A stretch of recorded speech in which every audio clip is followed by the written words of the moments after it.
Falar então sobre as águas residuais urbanas, o esgoto. Esse esgoto tão criminalizado, né, por causar tanto dano ao meio ambiente. A gente sabe, de tudo que a gente já viu, tudo que a gente já estudou, que a água é vital para a vida, né? Não há, sem água não há vida. Isso vocês sabem, todo mundo sabe. Mas será que nós, mesmo sabendo disso, tomamos os cuidados necessários para que a gente possa ter água ad eterno, para a gente ter água para nós e para as futuras gerações, né? Não sei. O que acontece? Toda a água utilizada para consumo humano e para as atividades socioeconômicas são retiradas de rios, lagos, represas e aquíferos, também conhecido como águas interiores. O que são essas águas? Esses aquíferos profundos, como é o aquífero de onde é retirada a água que abastece a nossa cidade, ou parte dela, né? Que é aquele poço profundo, que é retirado a água das profundezas, que ele é um aquífero. Nós temos aí, se não me engano, é o aquífero Guarani. E também nós já tivemos o fornecimento de água de Pereira, uma época que ele era retirado do Tietê e feito um tratamento e tudo mais. Existem uma série de usos de água, seja para consumo humano ou para atividades socioeconômicas, que são todas elas retiradas dessas fontes, rios, lagos e também os aquíferos. O que ocorre? As cidades, no seu desenvolvimento, e sem que tenha sido feito, na maioria das vezes, um correto planejamento ambiental, o que resultou isso? Um acréscimo da poluição doméstica e industrial, com condições ambientais inadequadas e propiciando o desenvolvimento de doenças. Poluição do ar, poluição sonora, aumento de temperatura, contaminação de água subterrânea e outros. Quanto nós já não vimos, não é, que no afã de produzir, no afã de ter um resultado econômico maior, a gente não se preocupou adequadamente com a questão ambiental. E, em detrimento do meio ambiente, nós queríamos produzir, e com isso nós tivemos aí poluição, nós tivemos, e temos até hoje exemplos disso, né? Nós vimos aí no setor sucroalcooleiro que durante um bom tempo houve um exacerbado prejuízo para as questões ambientais, né? Seja pela extinção de árvores, seja por drenagem mal feita, tudo isso comprometeu de forma severa o nosso meio ambiente. E isso continua muita gente fazendo. E isso é preocupante, por quê? Porque, como volto a dizer, a água é vital para a vida. Sem água não há vida, não é isso? Aí a gente tem essas águas residuais urbanas, vamos focar direitinho aqui, vamos ver se nós conseguimos dar um zoom aqui maior, estou meio com dificuldade aqui, mas acho que dá. Dessas águas residuais aí urbanas, as águas residuais são todas aquelas que são descartadas e que resultam da utilização para diversos processos. Ou seja, toda vez que a gente faz um processo e que a gente tem água residual, essas águas são descartadas e foram utilizadas para diversos processos. Quais são essas águas residuais urbanas? As águas residuais domésticas, que é proveniente de banho, proveniente de cozinha, proveniente de lavagem e pavimento doméstico. Essas são as águas residuais urbanas, ou seja, a gente já estudou o que é resíduo, isso aqui é o que sobrou de um processo qualquer, não é? As águas residuais urbanas, que também é uma das águas residuais, doméstica é uma das águas residuais urbanas, né? A gente tem também as águas residuais industriais, são resultantes de processo de fabricação. A gente aqui na nossa região, a gente vê menos isso, porque nós temos uma incidência menor de processos de fabricação industriais aí que usem muita água. Não sei se algum de vocês conhece as indústrias de produção de papel e celulose ali de Três Lagoas, a Eldorado, a Fibria. Nós tivemos lá uns 3 anos visitando a Eldorado com um grupo de alunos aqui da faculdade, e eu achei muito interessante a concepção que eles têm hoje do uso de água. Eles usam muita água retiradas do Rio Paraná, só que essa água toda é tratada, 90% dessa água volta para o Rio Paraná nas mesmas condições em que saíram, ou seja, pura, né? Então, é outra questão que precisa ser muito combatida, a questão das águas residuais de indústria serem despejadas na natureza de forma inadequada.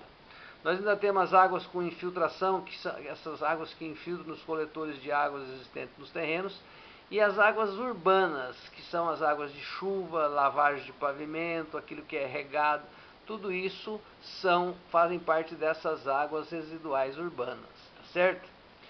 Aí o que ocorre? Essas águas residuais, elas transportam uma quantidade apreciável, ou seja, uma quantidade boa de materiais poluentes.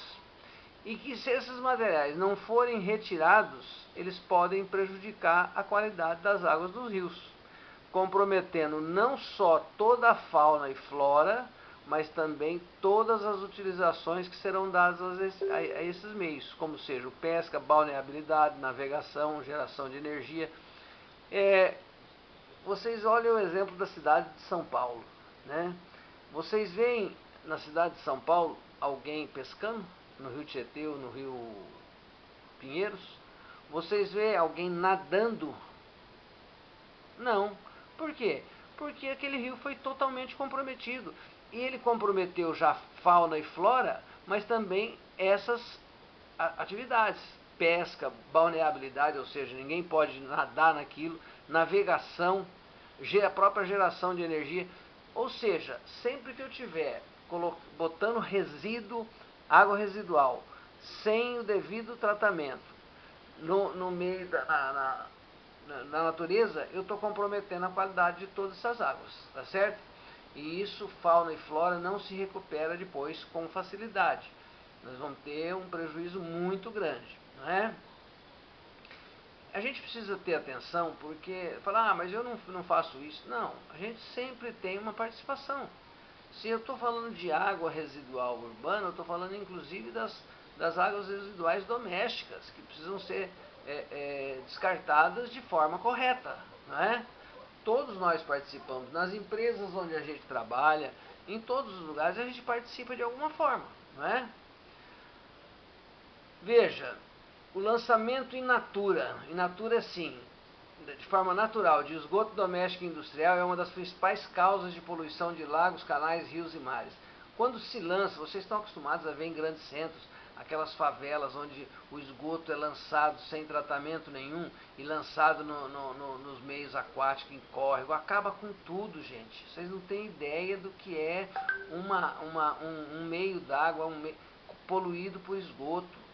Eu posso dizer isso com segurança, porque eu morei em Piracicaba, e lá em Piracicaba tinha, além do rio Piracicaba, que já está bastante poluído, tem um córrego, que chama Piracicamirim. E eu morei a umas 4 ou 5 quadras desse Piracicamirim. Gente, vocês não imaginam o que é um meio aquático poluído. É muita sujeira. E acaba com tudo, né? Então, sempre que a gente estiver lançando esgoto in natura, doméstico ou industrial, isso aí é uma das grandes causas de poluição. Porque esse esgoto tem, além de detrito orgânico, resto de alimentos, sabão, detergente, tem material proteico, detergente, fosfato e bactéria.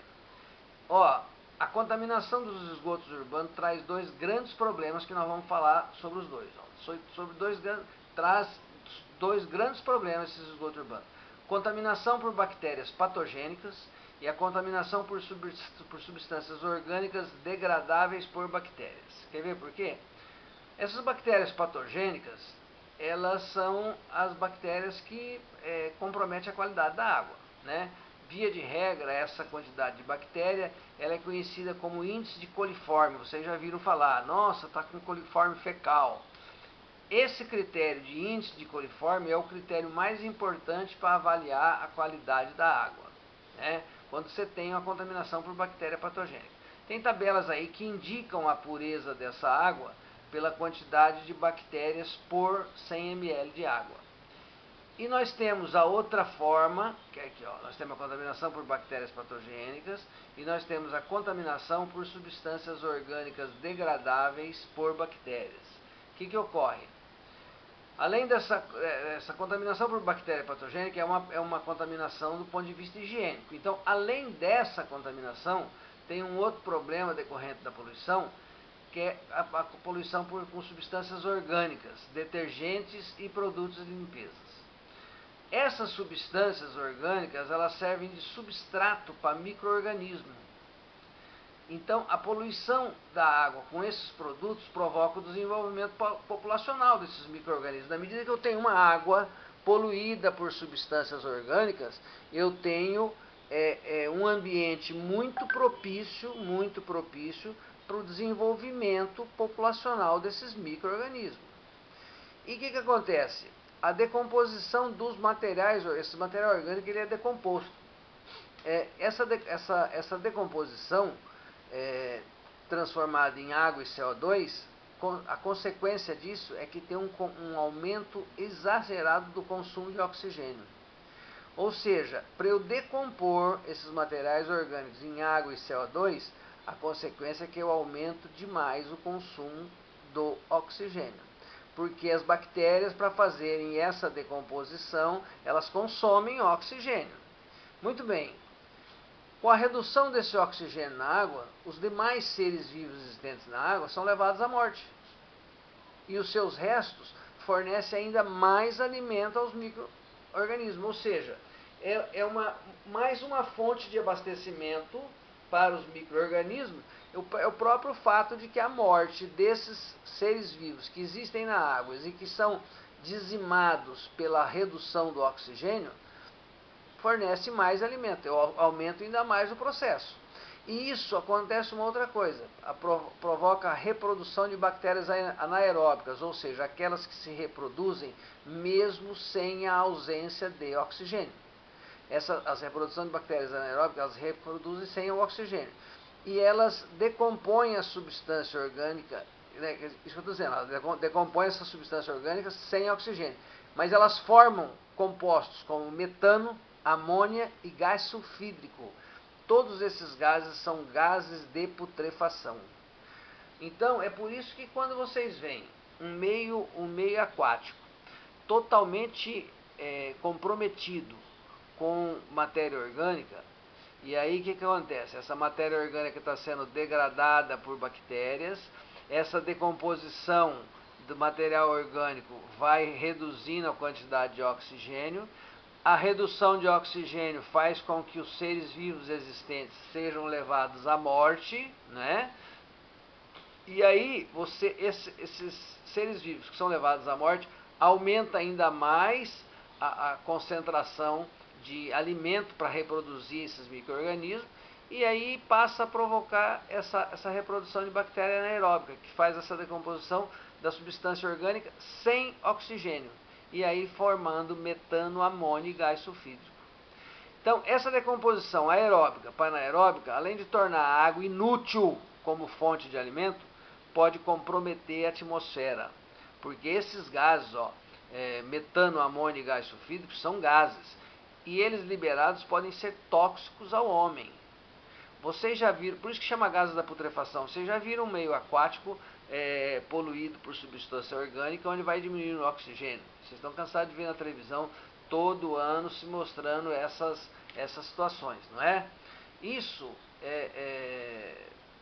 é decorrente da atividade humana.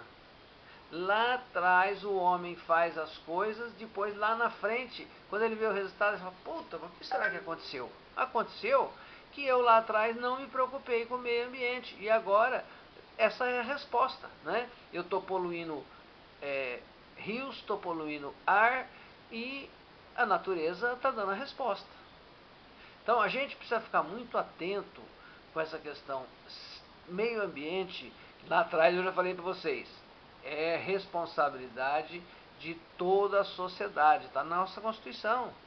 Todos nós somos responsáveis pelo meio ambiente, tá?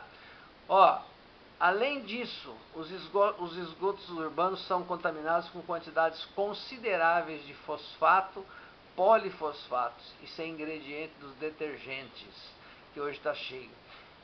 O que acontece com esses fosfatos? Eles reduzem a tensão superficial da água e facilitam a formação de espumas na superfície. Vocês já viram uma cidade próxima de São Paulo, não me lembro o nome, que quando tem uma determinada época do ano, que forma espuma assim de ficar o rio Tietê todinho coberto de espuma. Aquilo é água que não tem mais vida nenhuma naquilo, né? Não tem mais vida nenhuma. Então, a qualidade da água ela pode ser determinada por essa concentração de oxigênio ou tomando por base os micro-organismos existentes. A água precisa ter oxigênio para que seja uma água pura, para que seja água que possa servir de meio ambiente para seres vivos e tudo mais. Eu deixei por fim aqui uma questão para falar sobre o óleo de cozinha. O óleo de cozinha, minha gente, hoje nós usamos e descartamos sem ter muita preocupação, né? 1 litro de óleo de cozinha, ele consegue contaminar 1 milhão de litros de água. E 1 milhão de litros de água é suficiente para o consumo de uma pessoa por 14 anos. Então, veja como que nós podemos ser poluidores. E hoje não tem justificativas para jogar óleo de cozinha no esgoto, Não. Você tem um monte de entidades aí, igreja e outras entidades, que coletam esse óleo usado e recicla isso. Vende para empresas que reciclam isso. Quer dizer, então, além da gente estar fazendo um bem ambiental fantástico, nós estamos propiciando que alguma entidade ganhe alguma coisa, ganhe algum dinheiro. Entendido isso, então, essa questão das águas residuais urbanas, eu vou postar esse material e esse vídeo lá no YouTube, naturalmente, e vou estar durante o horário da aula à disposição aqui para a gente conversar se necessário. Tá beleza assim? Um abraço a todos.